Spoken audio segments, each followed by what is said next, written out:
Hey guys, really quick before we get started on this episode, if you think you might like a Fireside t-shirt or other cool Fireside swag, including back rubs, be sure to check out our Patreon page and consider becoming a patron of the Fireside Tattoo Network.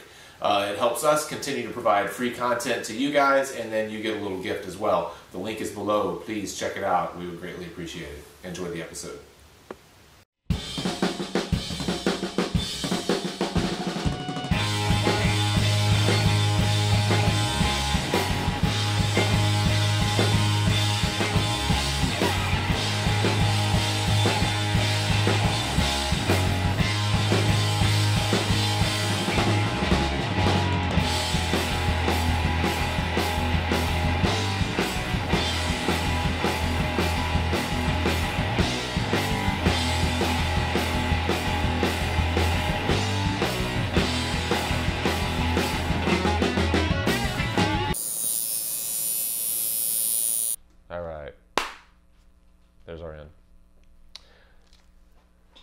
Hey, welcome to the Fireside Tattoo Podcast, the official podcast of the Fireside Tattoo Network. I'm trying a new hat today. You guys tweet me and let me know what you think. It's really tight. I probably won't make it through the whole show with this hat. Somebody bought it for me. And it is snug. So what's going on? Did I say tattooimprovement.com? Follow us. Okay. Follow us on all the social medias at Tattoo Improvement. On Instagram and Fireside on Facebook, and who knows on Twitter. Don't worry about Twitter. Who tweets? I don't tweet. I don't even know. I shared a Twitter on YouTube. Is that right? YouTube? Yeah, shared a Twitter on YouTube. Yeah.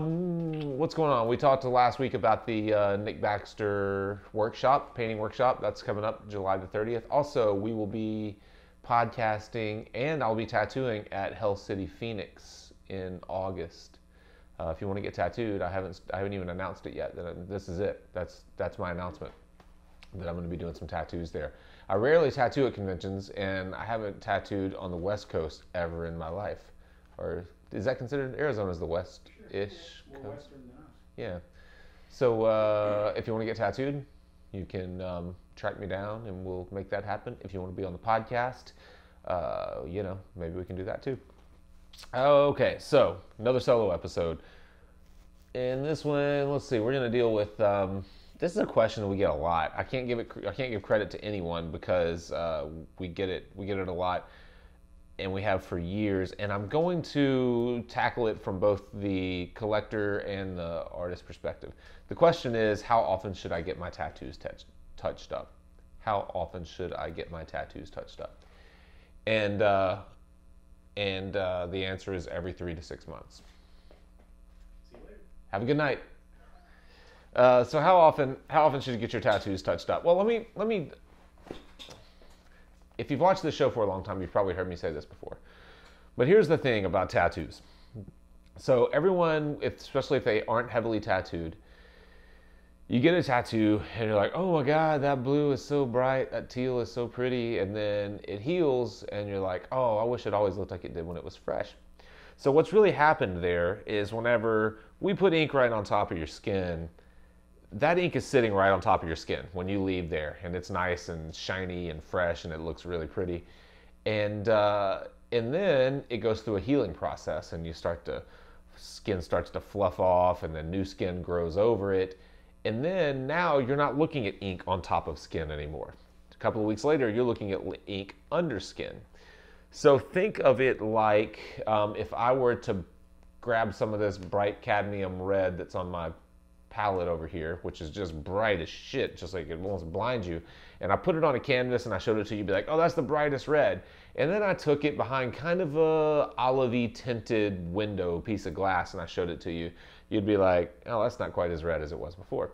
And so that olivey tinted glass is your skin tone, or maybe you're not olive, maybe you're whatever your skin tone is, but whatever it is, it affects that healed color. So if you're thinking about getting a tattoo touched up because it doesn't look as bright as it did when it was new, you're never going to get that. That's just the way tattoos sit in the skin, not on top of the skin, unfortunately.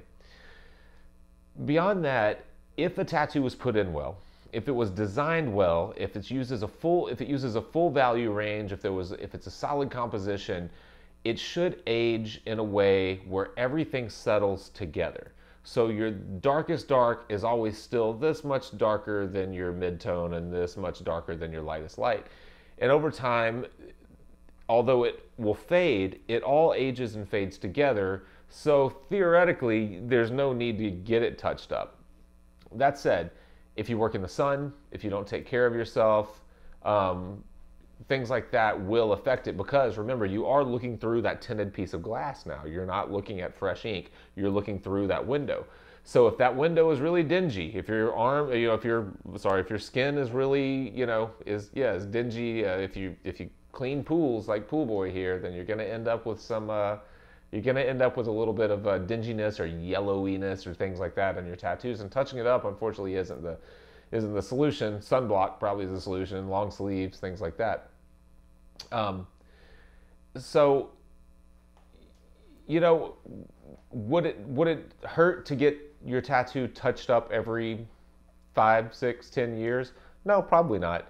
I wouldn't call it a touch up at that point though, because you're basically going to have to go back through the tattoo. At the very least, you would go through all the darks of the tattoo. So it's almost like a rework and not a touch up.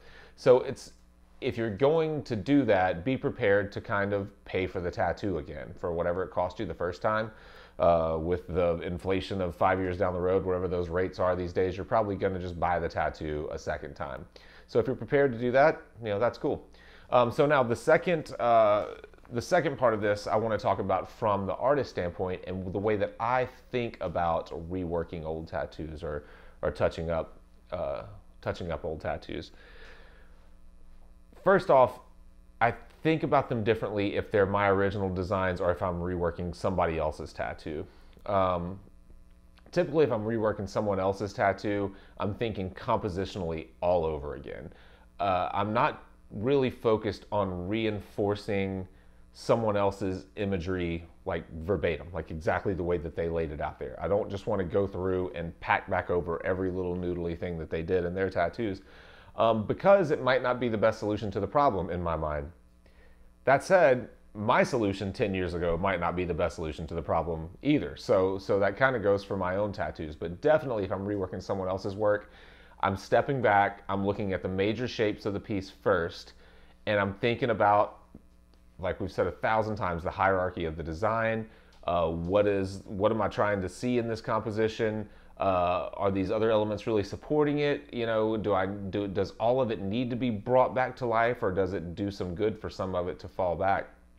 The first thing that I typically will do is hit all of my darks. I'll find whatever in the composition needs to be the darkest dark, my deepest dark in my dark shapes, and I'll hit that first, and I'll just try to make it black for the most part. I'll really try to push contrast. And this goes for most all designs, even if they were washy tattoos to begin with. I try to make sure that my tattoos have some longevity. So even if someone put in a skull that was all medium to light grays and it was meant to be a real light wispy thing, or maybe that's not a good example. Maybe someone did like cherry blossoms with wind bars or something, and the whole thing was supposed to be real airy and light. I typically am still going to find a reason to put something black in there just to let everything, just to get a full value range and make sure that they're not having it touched up again in 2 years. So I get my darkest darks in there first, and then a lot of times I'll think about my edges from there. I almost never reline the whole tattoo. Normally, there are some like effects that you can get in age tattoos by reworking age tattoos that you can't get in brand new tattoos. You might make the tattoo way cooler than it was to begin with, or better than it would have been if you were doing it from the start. Because there's something about like those kind of soft edges, those soft lines that have kind of faded and are settled in, and then you come back on the front end and you punch a line that's really tight, or that's really close to you, and it really creates that kind of effect of distance. So rarely will I reline the whole tattoo. I'll usually try to keep thinking about those shapes and reline the most important parts. And then from there, from there I'll think about color.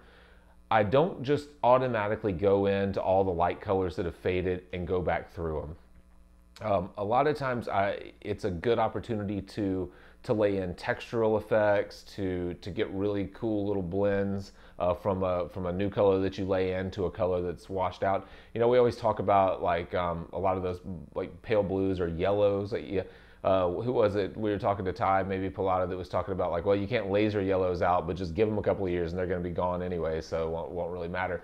A lot of times that stuff is really cool, like the kind of just barely stained skin that's lightened up and is really fallen out. You can use that stuff to your advantage. If you go to my Instagram at @pluguglyart, and this piece that I put up a couple of weeks ago, maybe a week ago, this is what is this? This is May 2017 right now, so it may be older by the time you see this. But I did a piece on a girl's chest, and she had a sunflower off to the side that was existing. It was an old sunflower, and I did some poppies and a record in the middle. And then she had the sunflower off to the side that was really, the yellow was almost gone, and it kind of had these kind of layered petals. And my initial thought, because everything was so bold, was I was going to go through and lay some of those kind of like really soft pale yellows in some areas and then more golden yellows in some areas and kind of stagger. And what I found was as soon as I laid the first yellow in, that on one petal, the petal next to it that had that really faded like 10, 15-year-old yellow looked so cool. It was like my eye went straight to it. It looked like it almost like glowed because that yellow was so faded, almost gone, almost skin tone. And I laid a brighter yellow against it, and the brighter yellow wasn't what your eye went to. It was the old yellow. So instantly I recognized it. You have to take time, like take your time and constantly squint and get away from it whenever you're doing these things, or you'll just look right past something like that. But luckily I recognized it and I used it to my advantage, and I staggered kind of every second or third yellow. I went through and I hit a bright yellow, and I left the old dingy yellows alone, and it made for a way cooler effect, and it actually blends better with her skin. And I think that's the most fun thing about working with existing tattoos and reworking these tattoos, is that the fun of it is trying to see what you can leave alone. Not trying to go back over everything, but like how little can I do to have the greatest impact on this thing? And if you think that way, you'll find that you'll come up with maybe some of your best pieces. Some of the most interesting solutions will come from like leaving stuff alone. Finally, when you're thinking about shapes, just because someone or you put a leaf right here and it's kind of faded and off in the distance, doesn't mean you have to rework that leaf, or you even have to keep that leaf. Just because there are a lot of elements in the tattoo doesn't mean that tattoo needed all those elements to begin with. Especially a lot of tattoos that we were doing, 15, 20 years ago, where we felt like we had to cram a bunch of shit into them, and like the more stuff you put in, the better you were. A lot of that stuff was not successful, and it's confusing to the eye. So if you need to blast through a couple of things just to get rid of them, do that. I do that a lot. I'll constantly squint and try to think like, well, okay, there's a leaf right there, but does it do anything? Do we need that leaf? Why does the vine go down and just disappear right here? Do we have to have the vine at all, or could it disappear at a different point? Or, just ask yourself questions like that and see if you can't find better ways to solve problems and not just rework and reinforce a decision that someone else made. Just because it's in their skin doesn't mean that you can't change it. So I guess is the point. So I know that's a short episode, but that's all I have to say about that. So you guys have a good night. We'll see you next time. 13 minutes, ain't too bad. Yeah, that's not too bad. I mean, that was plenty. I could have kept going, but there's no reason to. Drop that picture in there.